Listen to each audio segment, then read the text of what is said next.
Hello guys, welcome to my foundation classes. तो आज से हम लोग शुरू करने जा रहे हैं अपना बायो का क्वेश्चन सीरीज, जिसमें ऑलमोस्ट 2000 क्वेश्चंस होंगे जो आने वाले किसी भी एग्जाम के लिए बहुत ही बेनिफिशियल होने वाले हैं। और इसमें जो सिलेक्टेड क्वेश्चंस हैं वो बहुत ही अच्छे अच्छे क्वेश्चंस हैं। ठीक है, आप जब पूरा सीरीज पूरा करोगे तो आपको पता चलेगा कितने अच्छे लेवल के क्वेश्चंस हैं और एग्जाम में कितने बेनिफिशियल हैं ये क्वेश्चन।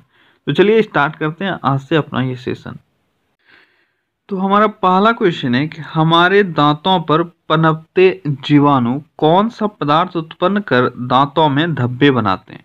इंपॉर्टेंट क्वेश्चन है कि हमारे दांतों पर जो जीवाणु जो बैक्टीरिया होते हैं वो कौन सा पदार्थ उत्पन्न करते हैं जिसके कारण से दांतों पर धब्बे दिखाई देते हैं। तो वो है डेक्स्ट्रॉन्स। बहुत अच्छा क्वेश्चन है, डेक्स्ट्रॉन्स। ठीक है, डेक्स्ट्रॉन्स के कारण ही हमारा दांत गंदा नजर आता है, पीला नजर आता है। अगला क्वेश्चन है कि जीवाणुओं की कोशिका भित्ति किसकी बनी होती है। जीवाणु यानी बैक्टीरिया, बैक्टीरिया की कोशिका भित्ति। अब जानते हो सभी बैक्टीरिया में सेल वॉल होता है। ठीक है, उसका सेल वॉल किस चीज का बना होता है? तो उसका सेल वॉल बना होता है पेप्टिडोग्लाइकन, पेप्टिडोग्लाइकन जिसको म्यूरिन भी कहा जाता है। अब ये वर्ड भी याद रखना, म्यूरिन, ये बहुत इंपॉर्टेंट है, म्यूरिन। ठीक है, म्यूरिन या पेप्टिडोग्लाइकन। अब देखो बहुत जगह आपको देखने को मिल जाएगा सेलुलोस और काइटिन।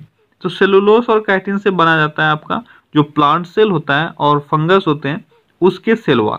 ठीक है, अब अगर आपको ऑप्शन में पेप्टिडोग्लाइकन ना मिले या म्यूरिन, ये म्यूरिन जो मैं बोल रहा हूँ ये म्यूरिन आपको ना मिले तो आप मार सकते हो, इसको समझ सकते हो, लेकिन ये इससे बना होता नहीं है। क्यों नहीं बना होता है? क्योंकि सेल वॉल जो होता है जीवाणु का यानी बैक्टीरिया का, और सेल वॉल जो होता है आपका प्लांट सेल और फंगस का, ये दोनों में थोड़ा अंतर होता है। ठीक है, ये बना होता है पेप्टिडोग्लाइकन का और ये बना होता है सेलुलोस और काइटिन का। कौन? सेलुलोस और काइटिन से प्लांट सेल और फंगस, और पेप्टिडोग्लाइकन बैक्टीरिया। ठीक है, आप इसका ध्यान रखना। अगर ये ना मिले या म्यूरिन भी आपको ना मिले तो आप सेलुलोस और काइटिन पे जा सकते हो। अगर ये दोनों है तो आप सेलुलोस और काइटिन पर नहीं जा सकते हो। ठीक है, अब इसका थोड़ा सा ध्यान रखना। अगला क्वेश्चन है कि मनुष्य की आंत में कौन सा जीवाणु पाया जाता है। आंत यानी इंटेस्टाइन। तो मनुष्य की इंटेस्टाइन में कौन सा जीवाणु पाया जाता है? तो ये होता है इस्टीरिया कोलाई। क्या है? इस्टीरिया कोलाई। बहुत इंपॉर्टेंट क्वेश्चन है, इस्टीरिया कोलाई। तो मनुष्य की आंत में कौन सा जीवाणु पाया जाता है? ये पाया जाता है इस्टीरिया कोलाई।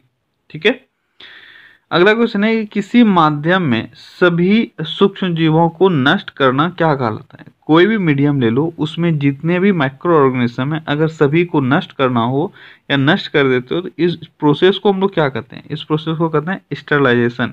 क्या कहते हैं? स्टरलाइजेशन। अब देखते हो ये sterilisation process mainly medical purpose से यूज किया जाता है। ठीक है, वहाँ बहुत जगह यूज किया जाता है लेकिन मेडिकल में आपको ज़्यादा देखने को मिलता है। डॉक्टर सब जो भी ऑपरेशन वगैरह, ऑपरेशन करके जो भी टूल्स वगैरह होते हैं उनको स्टरलाइज किया जाता है और फिर ऑपरेशन से जस्ट पहले भी स्टरलाइज किया जाता है ताकि उस पर कोई भी बैक्टीरिया या कोई भी माइक्रो ऑर्गेनिज्म रह ना जाए। ठीक है, अगला क्वेश्चन है कि दूध खट्टा होना किसके द्वारा होता है। दूध खट्टा होना, दूध क्यों खट्टा होता है, किसके कारण से होता है? तो ये होता है बैक्टीरिया के कारण दूध खट्टा होता है या दूध दही में जमने लगता है। और कौन सा बैक्टीरिया है वो है लैक्टोबैसिलस। ठीक है, आप सब जानते हो लैक्टोबैसिलस या एसिडाई लैक्टाई। दो नाम है, आप दोनों में से दोनों याद रखना।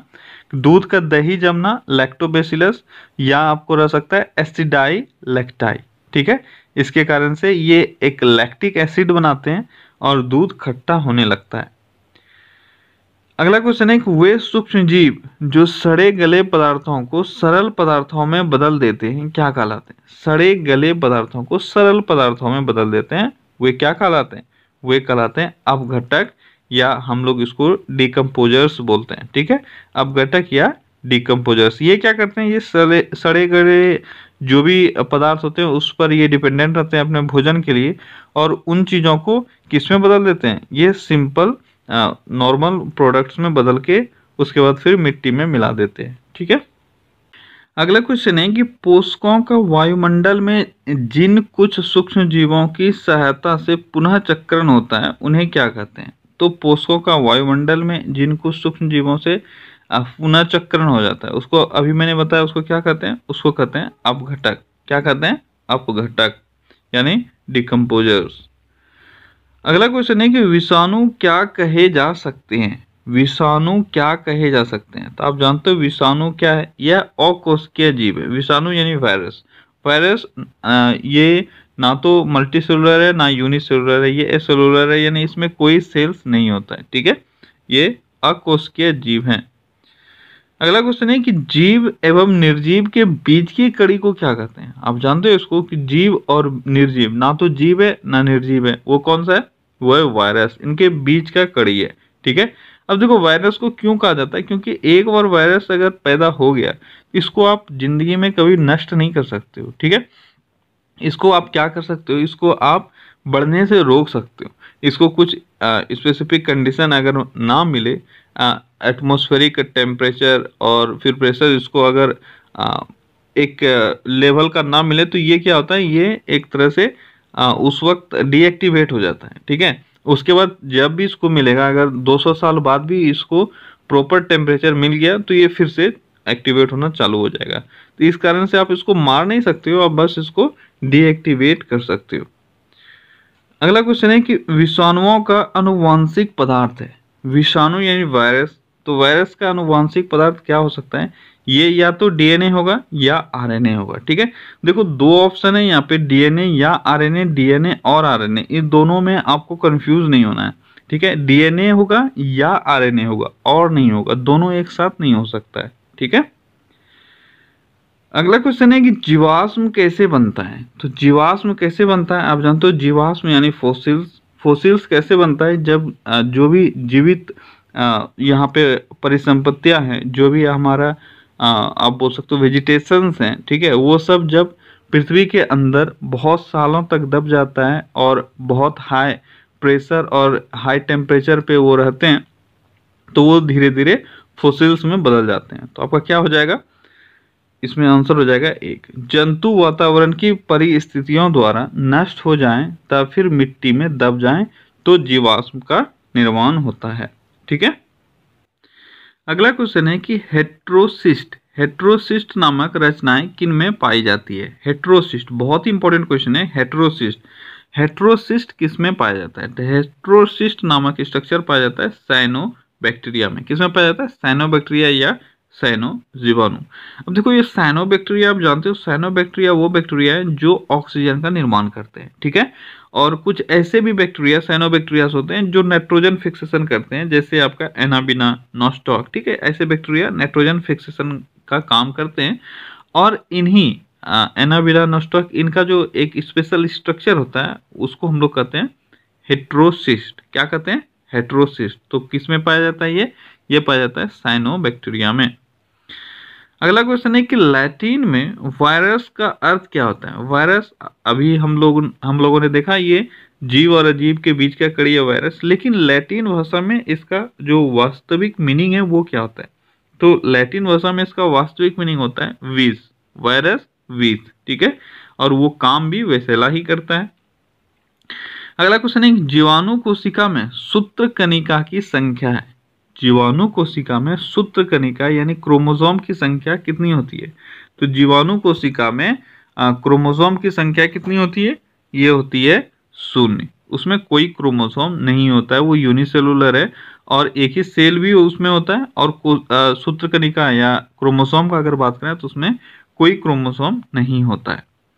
अगला क्वेश्चन है कि ज्ञात सबसे छोटा प्रोकैरियोटिक जीव कौन सा होता है। सबसे प्रोकैरियोटिक छोटा जीव पूछ ले या सबसे छोटा सेल पूछ ले, प्रोकैरियोटिक सेल पूछ ले, तो आपका आंसर एक ही होता है, वो है माइकोप्लाज्मा। इसका पूरा नाम है माइकोप्लाज्मा गैलीसेप्टिकम, ठीक है, या गैलीसेप्टिकमा।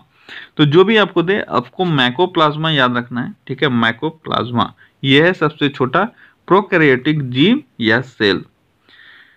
अगला क्वेश्चन है कि सबसे छोटा जीव जो स्वयं विकास और प्रजनन करने में समर्थ है उसे क्या कहते हैं। सबसे छोटा जीव जो स्वयं विकास और प्रजनन करने में समर्थ हो उसको क्या कहा जाता है, उसको कहा जाता है माइकोप्लाज्मा। अभी हम लोगों ने देखा था सबसे छोटा जीव यही है, तो वह है माइकोप्लाज्मा। अगला क्वेश्चन है कि माइटोकॉन्ड्रिया अनुपस्थित होते हैं ये एक इंपॉर्टेंट क्वेश्चन है कि माइटोकॉन्ड्रिया किन में अनुपस्थित होते हैं। तो ये अनुपस्थित होता है विषाणुओं में। देखो विषाणु यानी वायरस जो है वो कोई उसमें सेल होता नहीं है, ठीक है। तो अगर सेल ही नहीं होता है तो उसमें सेल ऑर्गेनेल्स कहाँ से होंगे। सिंपल सा एक आपको सोचना है कि सिंपल उस अगर प्रोसेस से भी जाओ तो उसमें सेल ऑर्गेनेल कहाँ से होंगे जब वो एक सेल है ही नहीं। तो विषाणु में क्या होता है, सेल ऑर्गेनेल्स नहीं होते हैं, उसमें बस कुछ ऐसे मटेरियल्स होते हैं उसके बॉडी में, ठीक है, जो उनके जिंदगी के लिए जरूरत है। अब उसके बाद जो होस्ट उनका होता है यानी जिस पर वो जाते हैं उसका फिर सारा सेल ऑर्गेनल्स पे वो लोग कब्जा कर लेते हैं और फिर वहां से अपना वो लोग रिप्रोडक्शन चालू करते हैं और नंबर्स में बढ़ते हैं। अगला क्वेश्चन है कि आपको दो स्टेटमेंट दिया हुआ है और बताना है कि सही है या गलत है, आपको ये तय करना है। तो पहला स्टेटमेंट है कि कुछ जीवाणु अपना भोजन संश्लेषित कर सकते हैं, यानी कुछ बैक्टीरिया जो है वो अपना भोजन खुद बनाते हैं, यानी ऑटोट्रोपिक बैक्टीरिया का बात किया जा रहा है। ये स्टेटमेंट सही है। देखते हैं दूसरा स्टेटमेंट, जो रीजन है इसका कि इन जीवाणुओं में हरा पदार्थ जो हरित लवक कहलाता है पाया जाता है। निम्नलिखित में से आपको यह बताना है कि ये दोनों सही है या गलत है। तो देखो ये गलत है, दूसरा स्टेटमेंट गलत है, पहला स्टेटमेंट सही है। आपका आंसर क्या हो जाएगा, ए सही है और बी गलत है, तो आपका आंसर हो जाएगा सी। अब देखो मैंने बोला दूसरा स्टेटमेंट गलत है। जब ऑटोट्रोपिक जीवाणु होते हैं तो क्या उनमें हरित लवक नहीं पाया जाता है, तो नहीं, उनमें हरित लवक नहीं पाया जाता है, उनमें सिमिलर इसी तरह से हरित लवक जो है क्लोरोफिल जो है इसी से सिमिलर कुछ पाया जाता है। उसको हम लोग क्या बोलते हैं, जो क्लोरोफिल उसमें पाया जाता है उसको बोलते हैं बैक्टीरियो क्लोरोफिल। उसको हम लोग क्लोरोफिल नहीं बोलते, क्या बोलते हैं, बैक्टीरियो क्लोरोफिल। तो ये जीवाणु में जो पाया जाता है क्लोरोफिल उसका नाम है। तो यहाँ पे डायरेक्ट हरित लवक दिया हुआ है और ये प्लांट सेल में पाया जाता है, ये आपको पता है, ठीक है। तो आपका वो स्टेटमेंट गलत हो जाएगा। अगला क्वेश्चन है कि सूक्ष्म जीवाणु यानी बैक्टीरिया के बारे में कौन सा कथन सत्य है। तो आपको यह तय करना है कि बैक्टीरिया से रिलेटेड कौन सा स्टेटमेंट सही है। चलिए देखते हैं स्टेटमेंट क्या क्या है। पहला स्टेटमेंट है कि ये जीवित एवं मृत की सीमा रेखा पर होते हैं। ऐसा कोई कंडीशन ही नहीं है कि बैक्टीरिया जीवित और मृत की सीमा रेखा पर होते हैं। बैक्टीरिया तो जीवित होते हैं, ये सीमा रेखा पर क्यों होंगे। दूसरा स्टेटमेंट, ये वनस्पति एवं जानवर की सीमा रेखा पर होते हैं, ये भी गलत है, ठीक है। वनस्पति और जानवर के सीमा रेखा पर भी होने की कोई बात नहीं है, ठीक है। तीसरा स्टेटमेंट है कि ये फूल देने वाली एवं फूल न देने वाली वनस्पति की सीमा रेखा पर, ये भी गलत है। यानी तीनों स्टेटमेंट में से कोई भी स्टेटमेंट आपका सही नहीं है, तो आपका आंसर हो जाएगा उपर्युक्त में से कोई नहीं। आप जानते हो जीवाणु या बैक्टीरिया ये क्लोरोफिल वहीन, यानी इसमें क्लोरोफिल नहीं होता है, प्रोकैरियोटिक कोशिका वाले सरल कोशिकीय सूक्ष्म जीव हैं, ठीक है। तो ये जीव और अजीब इन सब के बीच का बात नहीं है, ठीक है, ये तो जीव होते ही है। तो यहाँ पे आपका हो जाएगा प्रयुक्त में से कोई नहीं। अगला क्वेश्चन है कि सूक्ष्म जीवाणु यानी बैक्टीरिया को देखा जा सकता है। तो किस तरह से आप बैक्टीरिया को देख सकते हो, तो आप बैक्टीरिया को देख सकते हो इलेक्ट्रॉन माइक्रोस्कोप से। कहाँ कैसे देख सकते हो, इलेक्ट्रॉन माइक्रोस्कोप से। अगला क्वेश्चन है कि भूमि में स्वतंत्र नाइट्रोजन का स्थिरीकरण किस जीवाणु के द्वारा किया जाता है। यह भूमि में स्वतंत्र नाइट्रोजन का स्थिरीकरण बहुत इंपॉर्टेंट है, आप इसको ध्यान से रखो कि भूमि में बोला जा रहा है। देखो नाइट्रोजन फिक्सेशन का जो काम होता है वो या तो हवा में हो सकता है, एयर में हो सकता है, ठीक है, या भूमि में हो सकता है। तो आपको ये बोला जा रहा है कि भूमि में कौन करता है, मिट्टी में कौन करता है। तो ये किया जाता है एजोबैक्टर के द्वारा, ठीक है। किसके द्वारा किया जाता है, एजोबैक्टर के द्वारा। तो मृदा में यानी मिट्टी में स्वतंत्र नाइट्रोजन स्थिरीकरण करने वाले जीवाणु जैसे एक आपका एजोबैक्टर हो गए, उसी तरह से दूसरा इसको ऑक्सी एजोबैक्टर भी बोलते हैं। ऑक्सी क्यों बोलते हैं, देखो भूमि में अगर नाइट्रोजन फिक्सेशन हो रहा है ये या तो हो जाएगा ऑक्सी, ठीक है, या हो जाएगा एनॉक्सी। एनॉक्सी का मतलब क्या हो गया, या तो ऑक्सीजन के प्रेजेंस में करेगा या ऑक्सीजन के अब्सेंस में करेगा। अगर ऑक्सीजन के प्रेजेंस में करेगा तो वो हो जाएगा ऑक्सी और ऑक्सीनेट्रोफिकेशन, और अगर ऑक्सीजन के अब्सेंस में करेगा तो ये हो जाएगा एनॉक्सी नेट्रोफिकेशन, ठीक है। तो एजोबैक्टर जो है ये बहुत इंपॉर्टेंट है, जो मैं अभी बोल रहा हूँ इसको आप याद रखना। एजोबैक्टर जो है यह ऑक्सी नेट्रोफिकेशन करता है, यानी ऑक्सीजन के प्रेजेंट में करता है। और दूसरा और भी बैक्टीरिया है जैसे क्लोस्ट्रीडियम। ठीक है, क्लोस्ट्रीडियम, आप ये नाम याद रखना, क्लोस्ट्रीडियम। तो क्लोस्ट्रीडियम जो बैक्टीरिया है वो एनॉक्सी नाइट्रोजन फिक्सेशन करता है, यानी ये नाइट्रोजन फिक्सेशन करता तो है लेकिन ऑक्सीजन के अब्सेंस में, ठीक है, वहां पे ऑक्सीजन का प्रेजेंस नहीं होता है। कौन सा? क्लोस्ट्रीडियम, ठीक है, क्लोस्ट्रीडियम, ये आप बैक्टीरिया का नाम याद रखना। अगला क्वेश्चन है कि नेट्रिकारी जीवाणु बदलते हैं। नेट्रिकारी जीवाणु क्या हुआ कि जो जीवाणु जो बैक्टीरिया नेट्रिफिकेशन करते हैं, अभी हम लोगों ने देखा था नाइट्रोजन फिक्सेशन, तो वो बदलते हैं, वो किसको किस में बदलते हैं, ये भी बहुत इंपॉर्टेंट क्वेश्चन है। तो ये अमोनिया अथवा अमोनियम यौगिकों को नाइट्रेट्स में बदल देते हैं। किसको? अमोनिया या अमोनियम यौगिक को, अमोनियम कंपाउंड को नाइट्रेट्स में बदल देते हैं, और ये नाइट्रेट्स प्लांट्स के लिए बहुत ही हेल्पफुल होते हैं, ये आसानी से अब्जॉर्ब कर लेते हैं, ठीक है। अमोनियम सल्फेट आप यूज करते हो, एक खाद अमोनियम सल्फेट, ये क्या करता है ना, ये धान का या और किसी भी फसल का उर्वरकता जो है उसको बढ़ा देता है। किस तरह से? नाइट्रोजन फिक्सेशन करके, ठीक है। तो ये आपको याद रखना है कि इसमें क्या होता है कि अमोनिया अथवा अमोनियम यौगिक को नाइट्रेट्स में बदल देता है नाइट्रोजन फिक्सेशन करने वाला बैक्टीरिया। अगला क्वेश्चन है कि वर्मी कंपोस्टिंग किससे की जाती है? वर्मी कंपोस्टिंग किससे की जाती है? ये की जाती है कृमि से। किससे की जाती है? कृमि से। ये आपको पता है कि वर्मी कंपोस्टिंग में हम लोग क्या यूज करते हैं? ये करते हैं कृमि, या और इसको इंग्लिश में क्या बोलते हैं? वॉर्म्स, ठीक है, इसलिए नाम इसका वर्मी कंपोस्टिंग, वॉर्म, ठीक है, वॉर्म यूज करते हैं। अगला क्वेश्चन है कि राइजोबियम किसका एक प्रकार है? राइजोबियम देखो बहुत बार ये क्वेश्चन पूछा गया है। राइजोबियम जो है यह एक सहजीवी जीवाणु है, बैक्टीरिया है। क्या है? सहजीवी बैक्टीरिया है। और ये कहाँ पाया जाता है? ये भी आपको बहुत बार पूछा गया है, आपने पढ़ा होगा। ये लेगुमिनस प्लांट के नोडुल्स में पाया जाता है। कहाँ पाया जाता है? Leguminous plant. लेगुमिनस प्लांट को आप हिंदी में बोल सकते हो सिम्ब जातीय प्लांट, ठीक है, या सिम्बी प्लांट, इसको सिम्बी भी बोला जाता है हिंदी में। हिंदी मीडियम वालों के लिए स्पेशली ये वर्ड है, ठीक है, सिम्ब वर्ड याद रखना, सिम्ब। तो इसको सिम्बी पौधा भी कहा जाता है लेगुमिनस प्लांट को, और इसके नोडल्स, रूट नोडल्स में पाया जाता है। रूट जो जड़ जो होता है उसमें जो नोडल्स होता है, ठीक है, और उसी में पाया जाता है ये क्या? राइजोबियम। और इसका काम क्या है? इसका काम भी है नाइट्रोजन फिक्सेशन करना, ठीक है। और ये जो इसका एग्जाम्पल है, जो सिम्ब जातीय पौधा हो सकता है या लेगुमिनस प्लांट हो सकता है, तो वो जितने भी आपके नॉर्मली दलहन वाले प्लांट हैं, जैसे मटर, सेम, ठीक है, और सोयाबीन, तो ये सब प्लांट मेनली आते हैं किसमें? ये आते हैं आपके लेगुमिनस प्लांट में, ठीक है। अगला क्वेश्चन है निम्नलिखित में से कौन सा सूक्ष्म जीवाणुओं यानी जल प्लावित मृदाओं में अच्छी वृद्धि करती है? जल प्लावित मृदा यानी उसमें जो अच्छे क्वांटिटी में अगर पानी हो, ठीक है, तो कौन सा ऐसा बैक्टीरिया है जो अच्छे से डेवलप करता है? तो वो कौन सा बैक्टीरिया है? वो है एजोबैक्टर, जो अभी आपने देखा था कि नाइट्रोजन फिक्सेशन में या नाइट्रोजन स्थिरीकरण में काम आता है, वो है एजोटोबैक्टर। और ये जो है अगर जल प्लावित मिट्टी है, यानी एक अच्छा से वाटर्ड सॉइल है, तो उसमें बहुत अधिक ये ग्रो करता है।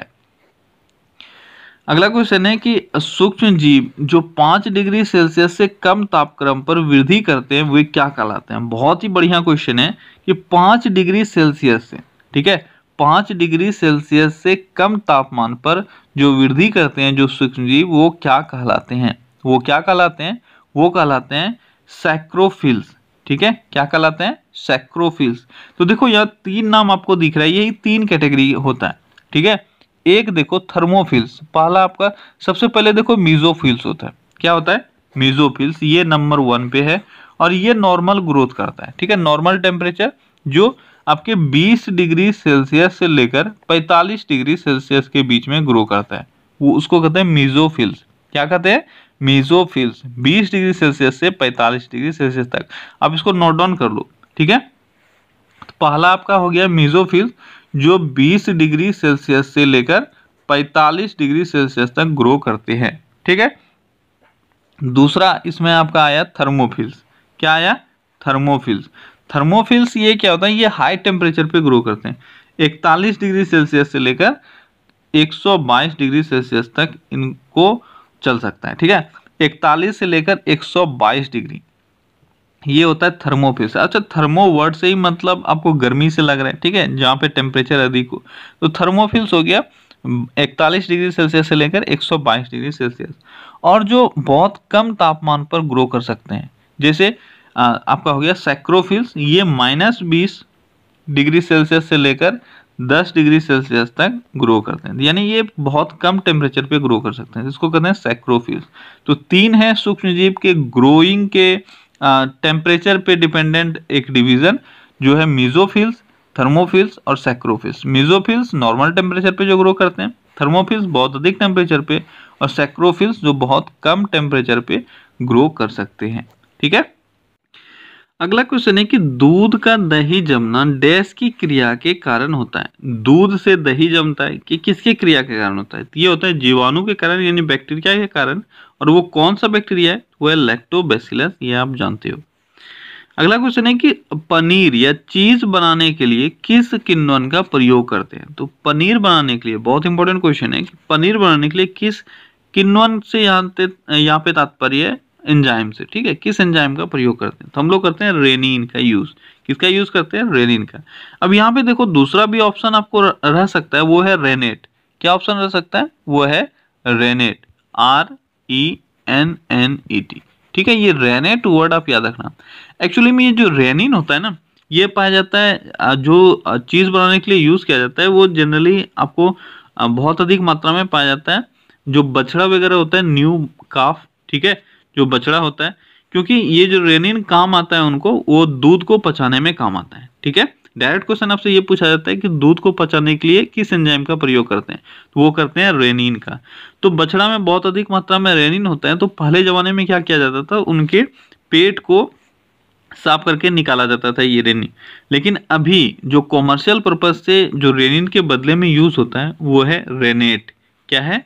रेनेट, जो अभी मैंने आपको बताया। तो या तो रेनिन मिलेगा या कॉमर्शियली रेनेट मिलेगा। तो ये दो चीजों का आप ध्यान रखना। अगला क्वेश्चन है, विषाणु में निम्नलिखित में से कौन सी एक विशेषता नहीं होती है? विषाणु यानी वायरस में कौन सी एक विशेषता नहीं होती है? तो चलिए देखते हैं क्या क्या है स्टेटमेंट्स। पहला है परपोषी कोशिका के भीतर प्रजनन।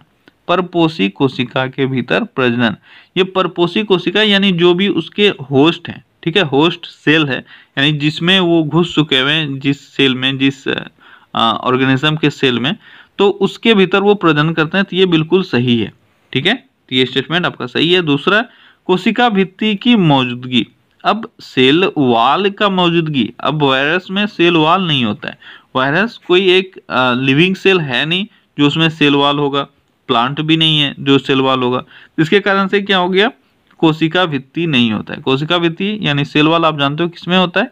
ये होता है प्लांट सेल में। ठीक है, कुछ ऐसे बैक्टीरिया हैं जिनमें सेल वाल भी होता है। अगला क्वेश्चन है कि स्वभाव से पूरी तरह परजीवी होते हैं। तो ये बिल्कुल सही है, वो अपना भोजन या अपना कुछ भी वो नहीं बनाते हैं, वो पूरी तरह से परजीवी होते हैं। डीएनए या आरएनए की मौजूदगी, तो उनमें डीएनए या आरएनए की मौजूदगी हो सकती है। तो ये सारे सही हैं, सिर्फ आपका स्टेटमेंट 2 गलत है, उसमें सेल वाल नहीं होता है। ठीक है, चलिए आगे देखते हैं कुछ और क्वेश्चंस। तो अगला क्वेश्चन है कि एसिड और बेस के लिए संकेतक के रूप में प्रयुक्त लिटमस को किस पदार्थ से निकाला जाता है? तो लिटमस पेपर का आप जानते हो यूज किया जाता है एसिड और बेस को जांचने के लिए। तो इस लिटमस को कहां से निकाला जाता है? इसको निकाला जाता है लाइकेन से। कहां से निकाला जाता है? लाइकेन से। अगला क्वेश्चन है कि सभी सूक्ष्म जीवों में सबसे अनुकूलीय और बहुमुखी है। सबसे ज्यादा अनुकूलीय यानी एडेप्टेबल, बहुमुखी यानी वर्सेटाइल। तो सभी माइक्रो ऑर्गेनिज्म में सबसे ज्यादा वर्सेटाइल और एडेप्टेबल कौन है? तो ये है जीवाणु यानी बैक्टीरिया। बैक्टीरिया बहुत वर्सेटाइल होते हैं और ये किसी भी सिचुएशन में अपने आप को ढालने में बहुत ही तेज होते हैं। ठीक है, इसलिए इसको बोलते हैं सबसे ज्यादा एडेप्टेबल। अगला क्वेश्चन है माइकोलॉजी अध्ययन है। तो माइकोलॉजी किसका अध्ययन है? तो माइकोलॉजी अध्ययन है कवक का। ठीक है, माइकोलॉजी कवक का अध्ययन है। फाइकोलॉजी किसका अध्ययन है? फाइकोलॉजी अध्ययन है शैवालों का। ठीक है, बैक्टीरियोलॉजी आपके जीवाणु का, और विब्रियोलॉजी ये आपके वायरस का। ठीक है, तो इन सारे अध्ययन को तो आपको हमेशा याद रखना ही पड़ेगा। अगला क्वेश्चन है कोकस बैक्टीरिया का आकार आमतौर पर है। कोकस बैक्टीरिया का आकार किस तरह का होता है? तो कोकस बैक्टीरिया का आकार ऑलमोस्ट ये स्फेरिकल यानी गोलाकार होता है। कैसा होता है कोकस बैक्टीरिया? ये होता है गोलाकार। अगला क्वेश्चन है कि जीवाणु को संक्रमित करने वाले विषाणु क्या कहलाते हैं? वैसे विषाणु, वैसे वायरस जो जीवाणु को संक्रमित कर देते हैं यानी बैक्टीरिया को संक्रमित करते हैं, उनको क्या कहा जाता है? उनको कहा जाता है बैक्टीरियोफेज। क्या कहा जाता है? बैक्टीरियोफेज। अगला क्वेश्चन है कि बाल्टीमोर प्रणाली डैश को वर्गीकृत करने के लिए उपयोग किया जाता है। बाल्टीमोर प्रणाली कौन सा प्रणाली है? बाल्टीमोर प्रणाली, बाल्टीमोर सिस्टम। इंपॉर्टेंट क्वेश्चन है कि बाल्टीमोर सिस्टम हम लोग विषाणु को यानी वायरस को वर्गीकृत करने के लिए यूज करते हैं। किसको? वायरस को। कौन सा सिस्टम? Baltimore system. अगला क्वेश्चन है कि स्पायरोगैरा, स्पायरोगैरा एक प्रकार का है। क्या है स्पायरोगैरा? स्पायरोगैरा एक प्रकार का शैवाल है। क्या है? शैवाल। स्पायरोगैरा एक तरह का एल्गे है। अगला क्वेश्चन है कि एक लीचेन एक मिश्रित जीव है जिसमें शामिल है। तो लीचेन आप जानते हो, ठीक है। तो लीचेन में क्या होता है? ये होता है शैवाल और फंगस, ठीक है, दोनों एक साथ होता है यानी वायरस और कवक और शैवाल। क्या होता है? शैवाल और कवक यानी फंगस और एल्गे, ये दोनों एक साथ होता है लीचेन में। अगला क्वेश्चन है कि इनमें से कौन सा एक ऑटोट्रोफ है? ऑटोट्रोफ कौन होता है? जो अपना खाना स्वयं बनाता है। तो इसमें से कौन सा एक ऑटोट्रोफ है? ऑटोट्रोफ कौन सा है? देखो, अमरबेल, शैवाल, जीवाणु, मशरूम। तो इसमें से ऑटोट्रोफ कौन सा है? ऑटोट्रोफ है शैवाल, ठीक है। अगला क्वेश्चन है कि मृत और क्षयकारी पदार्थों से पोषक तत्व को ग्रहण करने वाले जीवों को कहा जाता है। यानी वैसे जीव जो मृत और क्षयकारी पदार्थ पर डिपेंडेंट रहते हैं अपने भोजन के लिए, उनको कहा जाता है सेप्रोट्रॉप्स। क्या कहा जाता है? सेप्रोट्रॉप्स। हिंदी में कहा जाता है मृतोपजीवी, सेप्रोट्रॉप्स। अगला क्वेश्चन है कि निम्नलिखित में से किस प्रकार के जीवों में मशरूम होते हैं? किस प्रकार के जीव मशरूम हैं? मशरूम एक तरह का फंगस है, आप जानते हो, ये कवक हो जाएगा। अगला क्वेश्चन है कि बैसिलस बैक्टीरिया का आकार कैसा होता है? बैसिलस बैक्टीरिया का, तो बैसिलस बैक्टीरिया का आकार होता है रॉड शेप्ड। कैसा होता है? Rod shaped. Bacillus bacteria rod shaped होते हैं। अगला क्वेश्चन है किण्वन की प्रक्रिया की खोज किसने की थी? किण्वन की प्रक्रिया की खोज, किण्वन यानी फर्मेंटेशन, फर्मेंटेशन का प्रोसेस खोजा गया था लुईस पास्चर के द्वारा, जिन्होंने पास्चुराइजेशन मेथड भी खोजा है। अगला क्वेश्चन है कि एक अमीबा का आकार क्या है? अमीबा का आकार कैसा होता है? तो अमीबा का कोई शेप नहीं होता है, ठीक है, कोई निश्चित आकार नहीं होता है, ये इरेगुलर शेप का हो सकता है, ठीक है, इसका कोई एक फिक्स शेप नहीं होता है। अगला क्वेश्चन है राइजोबियम जीवाणु लेगुमिनस पौधों के डैश में मौजूद होता है। तो सबसे पहला बात, राइबोजियम क्या है? राइबोजियम एक जीवाणु है और राइबोजियम जीवाणु लेगुमिनस प्लांट में पाया जाता है। लेगुमिनस प्लांट के किस भाग में पाया जाता है? तो ये उनके जड़ों में पाया जाता है। और लेगुमिनस प्लांट में जो भी आपके पीस वगैरह आते हैं, ठीक है, दलहन वाला जो भी चीज़ें हैं वो सब लेगुमिनस प्लांट है। अगला क्वेश्चन है कि इनमें से कौन सा एक सेप्रोट्रॉप है? तो अभी हम लोगों ने देखा था सेप्रोट्रॉप क्या होता है। सेप्रोट्रॉप वो होता है जो मृत चीजों पर डिपेंडेंट रहते हैं अपने भोजन के लिए। इसमें से कौन सा एक सेप्रोट्रॉप हो सकता है? यह है कवक यानी फंगस। आप ब्रेड पे देखते हो सेप्रोट्रॉप फंगस लग जाते हैं। अगला है कि प्रोकैरियोट्स के पास नहीं है प्रोकैरियोटिक सेल। देखो, यूकैरियोटिक और प्रोकैरियोटिक सेल्स होते हैं, तो प्रोकैरियोटिक सेल में क्या नहीं होता है? तो उनके पास न्यूक्लियर मेम्ब्रेन नहीं होता है। क्या नहीं होता है? न्यूक्लियर मेम्ब्रेन नहीं होता है। अगला क्वेश्चन है कि निम्नलिखित में से किसमें मेजबान सेल के बाहर प्रजनन करने की क्षमता नहीं होती है? मेजबान सेल यानी होस्ट सेल, ठीक है, जिस सेल में वो हैं, जिस सेल पर उन्होंने अटैक किया है उससे बाहर वो प्रजनन नहीं कर सकते हैं। तो ये हैं आपके वायरस, ठीक है।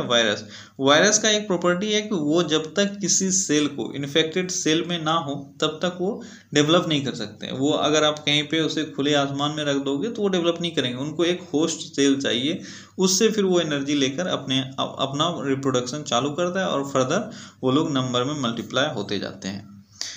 अगला क्वेश्चन है कि किस प्रकार का सूक्ष्म जीव खमीर है जिसका उपयोग कई खाद्य तैयारियों में किया जाता है? आप जानते हो खमीर यानी ईस्ट का यूज हम लोग बहुत जगह करते हैं। तो ईस्ट क्या है? ईस्ट एक तरह का फंगस होता है। क्या होता है? फंगस यानी कवक, ठीक है। ईस्ट एक तरह का क्या है? ईस्ट एक तरह का कवक या फंगस है। अगला क्वेश्चन है कि पेनिसिलियम जिसमें एक एंटीबायोटिक प्राप्त होता है, जिससे एक एंटीबायोटिक प्राप्त होता है, वो क्या है? पेनिसिलियम। पेनिसिलियम क्या है? पेनिसिलियम एक तरह का शैवाल होता है। क्या होता है पेनिसिलियम? पेनिसिलियम एक तरह का शैवाल होता है। अगला क्वेश्चन है कि मोनेरा किंगडम, ठीक है, मोनेरा किंगडम का एकमात्र सदस्य है। तो जो भी आपके ऑप्शंस हैं इसमें से देखो कौन सा ऐसा एकमात्र सदस्य है जो मोनेरा में आता है। तो मोनेरा में कौन आता है? मोनेरा में आता है जीवाणु या बैक्टीरिया। ठीक है, मोनेरा किंगडम का एकमात्र सदस्य जो आपके ऑप्शंस में है इसमें से है बैक्टीरिया। तो ओके फ्रेंड्स, तो आज के सेशन बस इतना ही। आपको इन बायो का क्वेश्चन कैसा लगा जो हम लोगों ने मैक्रो ऑर्गेनिज्म से लिया था? आई होप कि आपको क्वेश्चंस अच्छे लगे होंगे। अगर अच्छा लगा तो वीडियो को सब्सक्राइब कर लो और अपने फ्रेंड्स के साथ भी शेयर करो ताकि ज़्यादा से ज़्यादा लोग इस वीडियो को देख सकें। ठीक है, चलिए बढ़ते हैं आगे और कल फिर से मिलते हैं अगले सेशन में। Till then take care, bye bye.